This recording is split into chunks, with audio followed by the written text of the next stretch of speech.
As the substitute teacher started making his way toward the front of the classroom, he heard a loud bang and felt something wet trickle down his neck. He froze, not daring to move as he tried to listen for any other sounds. When he heard none, he continued on to the front of the class. He turned off the overhead light and pulled the blinds shut. Then he sat down at the teacher's desk, turned on the desk lamp, and began grading papers. About 20 minutes passed like this when he heard a series of loud bangs coming from the door. P stopped his grading, but still didn't look toward the door. Instead, he looked out the window. A shiver went down his spine as he saw what was reflected back at him. It wasn't his own face staring back at him from the glass. It was the face of a man he had never seen before, contorted in a silent scream. Then the face was gone. He blinked, and there was only his own reflection, looking back at him again. He shook his head and tried to laugh off what he had just seen, but before he could, he heard another loud banging sound. This time, it was at the window. He pressed his face against the cool glass and saw nothing outside. Relieved that whatever was out there hadn't actually broken through, he turned away and went back to his papers. He was just about to start grading again when the bell for the end of class rang. P waited for the noise to subside, and then he slowly got up out of his chair. He waited for the noise to subside, and then he slowly got up out of his chair. As he walked toward the door, he could feel eyes boring into the back of his head. He quickened his pace and reached for the handle before he could open the door, though he heard a voice from behind. "Sir, I need your help." P stopped and hesitated. "Sir," he called out, "is someone there?" There was no reply. "Sir," the voice said again, louder this time, "please let me in." B could hear panic in the voice now. "Who's there?" he called back, his voice echoing strangely in the empty hallway. There was no answer. Taking a deep breath, he decided to just open the door and get out of there. But as he did, a flash of movement at the edge of his vision made him freeze. When he turned, he saw a dark, gaunt hand reach out. Then everything went black. The last thing I remember is sitting at my desk in Mrs. Parker S. 4th grade class, waiting for our substitute teacher to leave so we could go out and play. When I came to, I was lying on the floor, disoriented. I pushed myself up onto my elbows and looked around. My classmates were gone, and so was Mr. Williams. Sitting up, I noticed that all the blinds were closed. Confused, I got to my feet and walked over to one of them, who reached out and pulled it open, squinting my eyes against the bright sunlight. When I turned, I saw that my desk was overturned and there were dark, muddy handprints on the wall. I gasped and stumbled backward, knocking over my chair. Suddenly, I felt a cold, bony hand grab my shoulder. I screamed and turned, but there was no one there. I could have sworn I felt something brush up against my cheek, something damp, cold, and wet, as if I wasn't scared enough already. The lights flickered on and off a few times, casting grotesque shadows on the walls. Fearful that I would be next, I ran out of the classroom and down the hallway. At the end of the hall was the office, but when I got there, I saw that the door was locked. I pounded on it with my fists, but when no one answered, I began to panic. I raced back to the classroom, but when I got there, it was locked. I had tried the other side, but it was no use. No matter how much I pounded on the door, no one answered. I could hear voices coming from inside. They sounded like they were having a heated discussion. I don't remember what I said. All I know is that I begged and pleaded with whoever was in there to let me in. The only response I got was angry shouting. I don't remember how long I stood there, but eventually the voices inside the room grew quiet and I heard footsteps approaching the door. I jumped and pressed my back flat against the door. When it opened, I squeezed my eyes shut and waited for someone to help me. When no one came, I slowly opened one eye, then the other. I couldn't believe what I was seeing. Standing before me was one of my classmates, Michael. But he wasn't alone. Behind him, I could see the figures of the other kids in my class. Their faces pale and drawn in the dim light of the hallway. But there was no sign of our substitute teacher anywhere. Michael stared at me for a moment without saying a word. Then he turned and walked away without another sound. I hesitated for a moment. Then I cautiously opened the door and stepped inside. The classroom was completely empty. The desks were overturned and papers were strewn across the floor. But what really caught my eye was the window. All of them were wide open. Then I heard a crash from somewhere inside the school, and I knew that whatever was in there was UN-friendly. I ran out of the classroom and down the hall, calling out for help, but no one answered. I could hear the crashing getting louder, and I soon realized that it was coming from the office. As I ran, I could feel my heart pounding in my chest. I could feel my breath coming faster and faster, and I could hear the creature moving closer and closer behind me, bursting through the doors. I could see that the office was in complete disarray.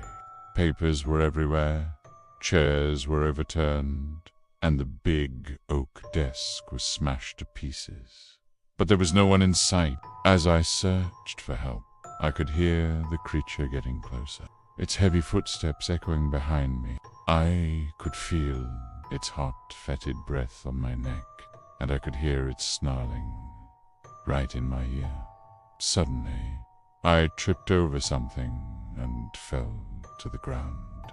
As I lay there, terrified, I could feel the creature looming over me. I squeezed my eyes shut and waited for it to strike. It never did. I slowly opened one eye, then the other. The creature was gone. I was alone in the office. Shakily, I got to my feet and dusted myself off. As I looked around the room, I noticed something strange. The door was unlocked. I didn't remember locking it. I hesitated for a moment. Then I walked over and opened it.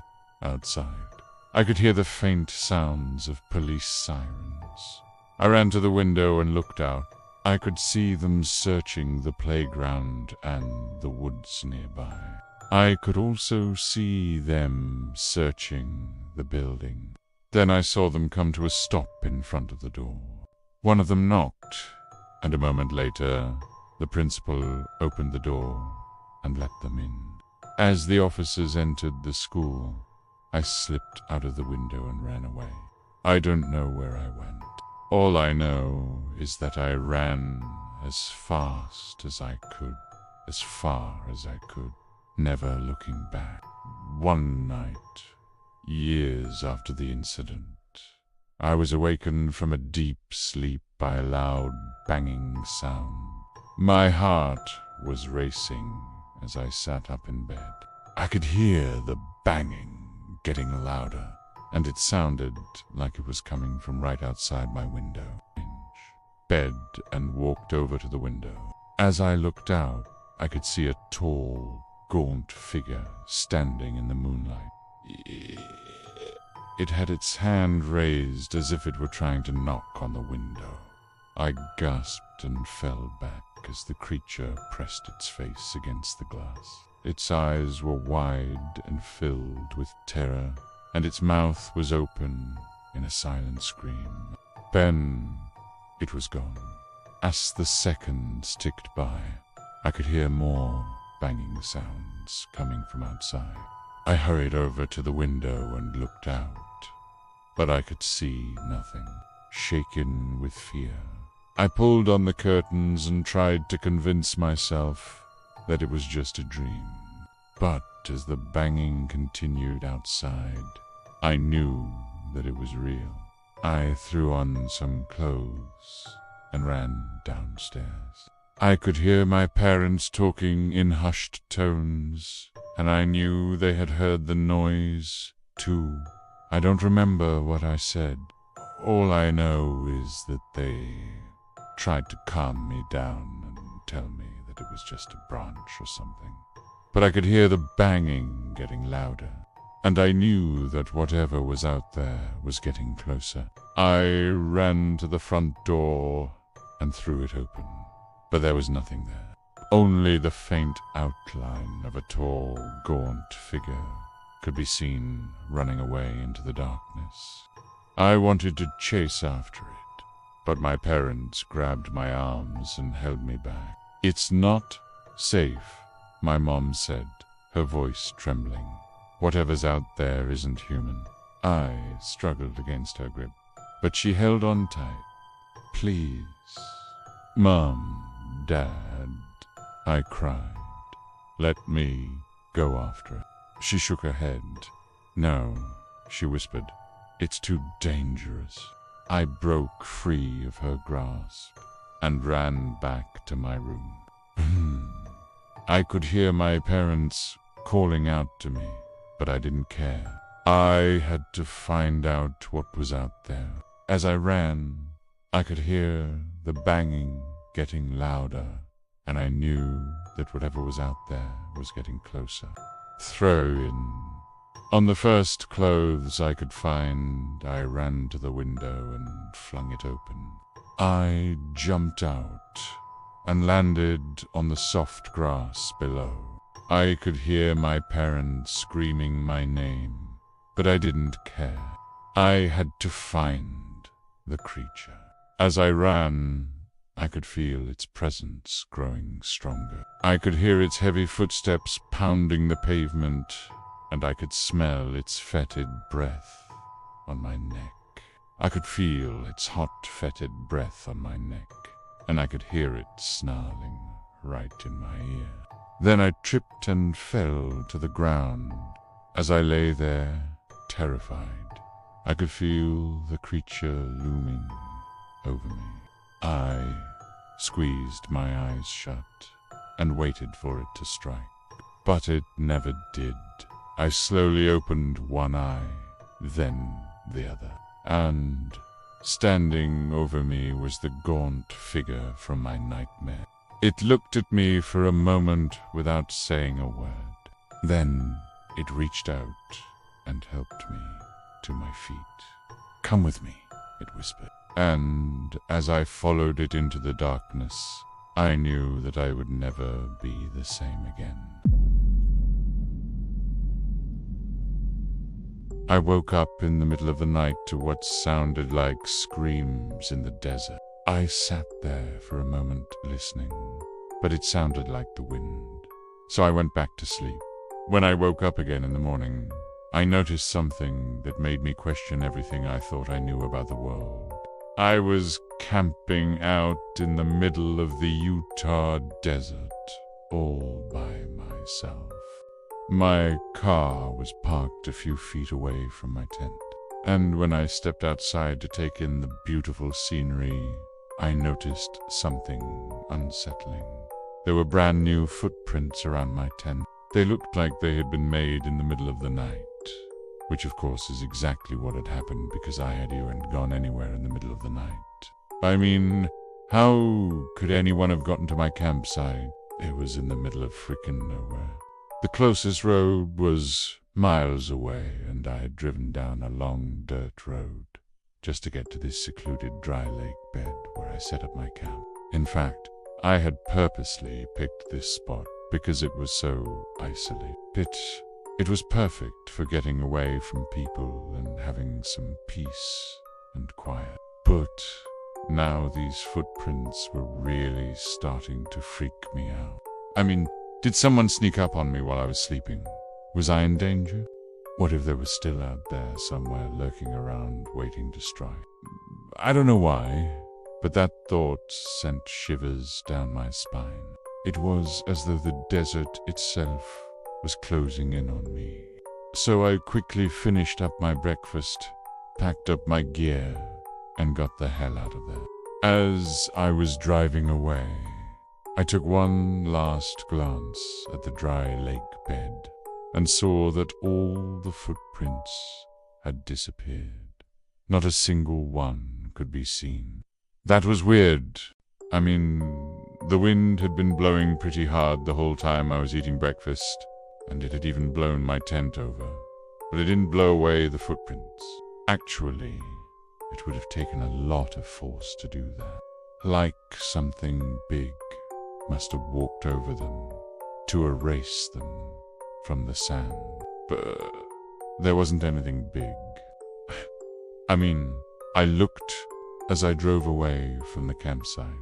I tried to shake off the unsettling feeling that I had been experiencing since waking up in the middle of the night to those mysterious screams. I couldn't help but keep glancing over my shoulder at the rearview mirror, as if expecting to see something monstrous emerging from the dust cloud that I had left behind. But of course, I didn't see anything except for the obvious tracks left by my own vehicle. Then I noticed something else.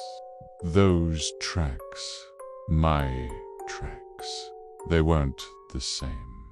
Something was wrong with them. In the front left tire, there was a slight bulge where the sidewall met the tread, like an air pocket, or maybe some damage to the tire from hitting a rock or something. But there was no way I had hit a rock. The tire was brand new and it had been filled with nitrogen, which is like way stronger than regular compressed air. Anyway, the point is that there shouldn't have been any air pockets. Then I saw the driver's side door handle and realized that it was bent. No, it was actually twisted. It was twisted at an angle. Someone, or something, had grabbed the handle and yanked on it with enough force to twist solid metal. But who would do that? I think I would have definitely woken up if anyone had tried opening my car door. I mean, it's right next to my head. And besides, I was already awake when whatever had made the footprints came by. But when I looked over my shoulder just now, I saw nothing. I literally saw nothing. There was nothing behind me except for the endless expanse of the desert and a sky that seemed to stretch on forever. When I stopped to refuel at the next gas station, I decided to check my tire pressure. Maybe the air pocket was just a trick of the light or something. But when I looked at the gauge, I realized that the tire wasn't just damaged. It was flat. Completely flat. It was like a needle just poked through it. But that wasn't possible. It was a brand new tire.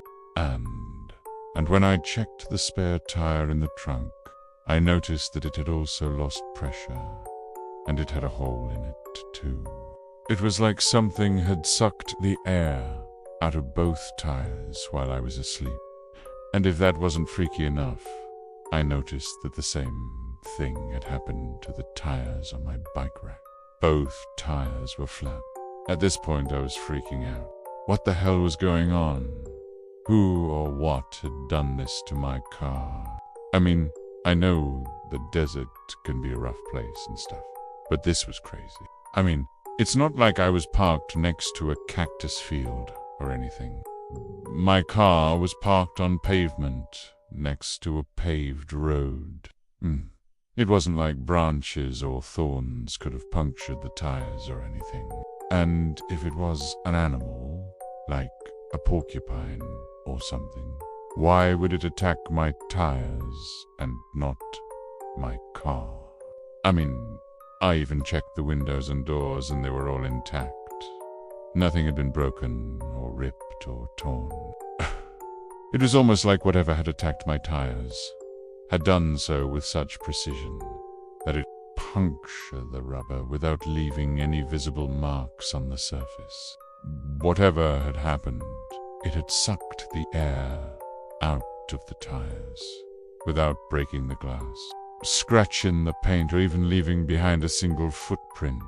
I don't want to admit this, but after what had happened earlier at the campsite, I was already on edge when I pulled out of the gas station and started driving away. I kept looking over my shoulder at the rear-view mirror, half expecting to see something monstrous climbing out of the back seat, but I saw nothing. It was as though whatever had attacked my tires had vanished into thin air. I continued driving in silence, the only sound being the hum of the engine and the occasional chirp of a cricket. The vast emptiness of the desert stretched out around me, broken only by the occasional tumbleweed or Joshua tree. I couldn't help but feel a sense of dread creeping up on me. What had happened at the campsite wasn't something that I could explain away as a figment of my imagination or a trick of the light. The footprints, the screams in the night, it was all too real. Then I remembered the Bible story about Job and how Satan had made a bet with God about Job's faith. Satan had convinced God that Job would curse God and abandon his faith if he were to suffer greatly. And God had allowed Satan to test Job by taking away everything he had ever held dear: his wealth, his possessions, his children. And I thought about how I had been tested in the same way, stripped of my security and comfort, left alone in the vast emptiness of the desert to face whatever horrors may come my way. I shuddered as the realization dawned on me. I had been chosen for a reason, targeted by forces beyond my understanding. And as the sun began its slow descent, below the horizon, casting long shadows across the desert floor, I knew that I was not alone. I felt a presence watching me, waiting for me to make my next move. The desert was no longer a place of solitude and peace. It had become a battleground between good and evil, and I was caught in the middle of it. To be continued.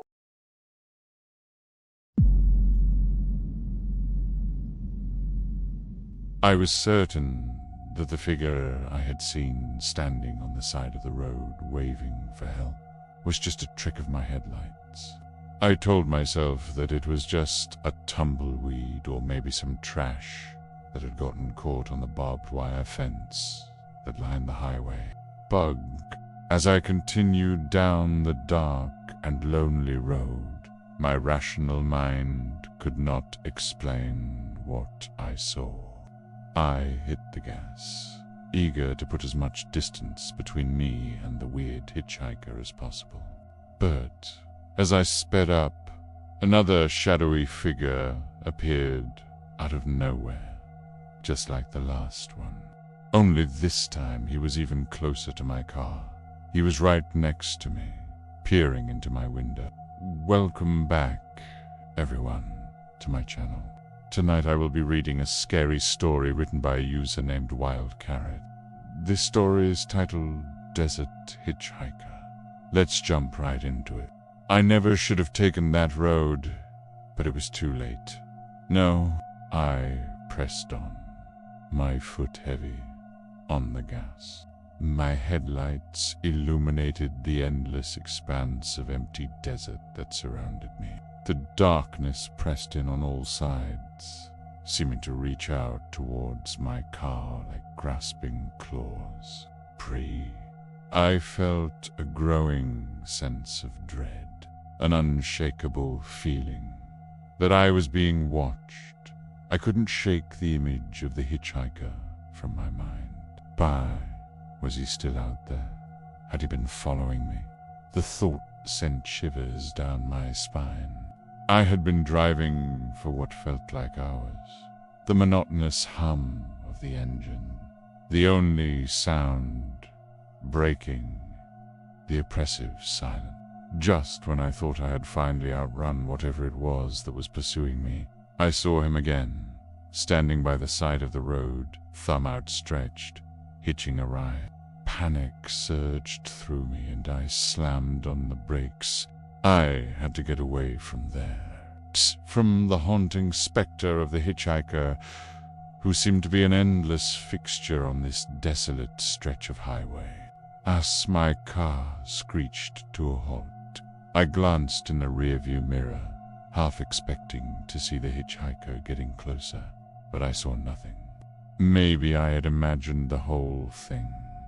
I told myself, taking a deep breath to calm my racing heart. But as I turned to drive off, I saw him again, this time even closer, right outside my window. His face was pale, his eyes wide and pleading, and then he vanished. The engine roared to life, and I floored it, kicking up a cloud of dust as I raced down the deserted highway.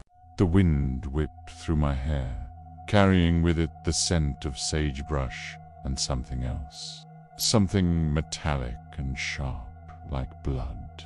The image of the hitchhiker burned into my retinas, his outstretched thumb, a grotesque invitation to join him in the darkness. The road was long and winding, but I didn't care. I just wanted to escape the feeling of being hunted, the constant dread that had taken root in my stomach. I could feel my pulse pounding in my ears, drowning out the hum of the engine. My hands were clenched tight on the steering wheel, my knuckles white. And then I saw it again, the glint of a flashlight in the distance. At first, it was just a faint glimmer, but it grew brighter, more insistent. My heart skipped a beat. Was it him? Had he followed me? I didn't dare look in the rearview mirror. I was afraid of what I might see, the confirmation of my worst fears. But then, something unexpected happened. The flashlight suddenly turned, and the beam moved away from me, disappearing into the darkness. Could it have been a wild animal, a deer, or a coyote, their eyes gleaming in the night? Or was it something more sinister? The thought sent a chill down my spine. Pulled into a gas station, desperate for a moment of safety, a brief respite from the terror that had been gripping me. The neon lights flickered, casting long shadows that danced and twisted in the night. I stumbled out of my car, my legs shaky, my hands still gripping the steering wheel. I needed to get away, to find somewhere safe. But where? I wandered aimlessly, a lone figure in a sea of darkness. The hum of the refrigerator, inside the store, the only sound that dared break the silence. I looked around frantically, searching for an escape, a way out of this nightmare. But there was none. I was trapped in a maze of darkness, surrounded by the suffocating presence of fear. The wind howled outside, whipping around the gas station like a hungry beast, clawing at the doors, trying to get in.